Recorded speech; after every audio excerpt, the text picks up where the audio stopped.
daging sendiri mungkin akan timbul masalah yang biasanya kita dolar selama ini di tahun 2021 tidak masalah di posisinya, kemudian ini ada peningkatan, sementara teman-teman importer kan biasanya bayar sebulan atau 2 bulan setelahnya.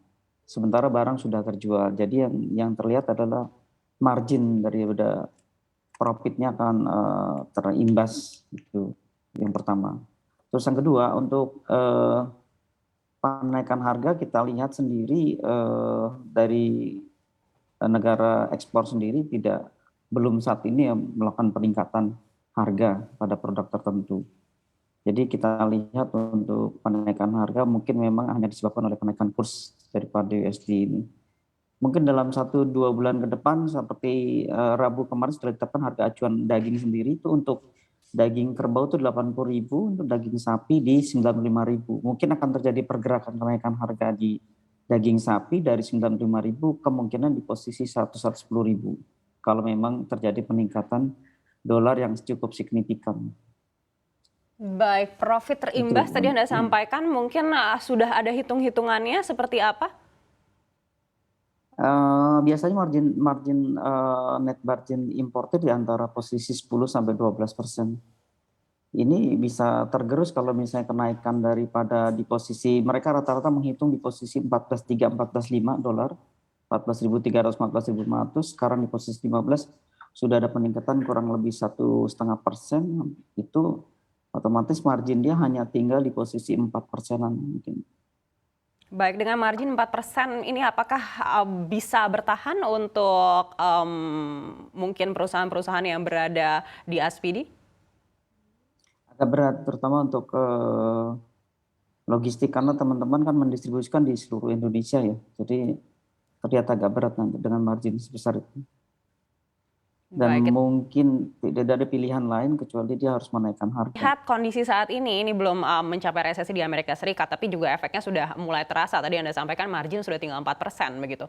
Lalu apabila terjadi resesi nantinya di Amerika Serikat, ini Anda lihat efeknya akan sebesar apa? Apakah mungkin jadi tidak ada margin sama sekali atau seperti apa? Jadi kalau misalnya daging sendiri kan ada 4-5 negara besar yang mensuplai kita. Terus yang kedua juga kita untuk impor itu hanya kurang lebih 36% dari kebutuhan. Dan kalau kita lihat US sendiri menduduki di posisi 3. Artinya kita ada yang utama seperti Australia, kemudian ada Brasil dengan India, kemudian di posisi 4 Amerika, baru terus ada Selandia Baru. Dan ada calon negara juga yang bisa kita impor adalah Meksiko. Artinya untuk daging ini sendiri buat kita kurang, untuk Amerika ya, ketergantungan terhadap Amerika tidak terlalu besar. Cuma yang jadi masalah adalah pada saat dolar tinggi kan kita juga membeli ke negara-negara tertentu tetap menggunakan US dollar, masalahnya di sana. Terus juga kalau kita lihat konsumsi di Indonesia, masyarakat sampai saat ini hanya 2,57 kilo per kapita. Dan memang terbesar ada di beberapa kota-kota besar, dengan beberapa beberapa kota-kota kecil malah mensuplai. Jadi kita masih ada kurang lebih 64% ketergantungan terhadap lokal.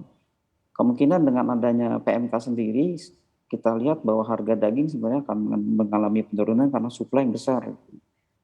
2-3 bulan ke depan. Cuma memang untuk daging impor akan mengalami kenaikan, tapi pengaruhnya itu tidak signifikan. Begitu juga dengan mengenai biaya, bagaimana kan biaya impor, karena untuk daging sendiri itu PPN dibebaskan, kemudian hanya untuk negara di luar Australia, Selandia Baru memang membayarkan biaya masuk 5%.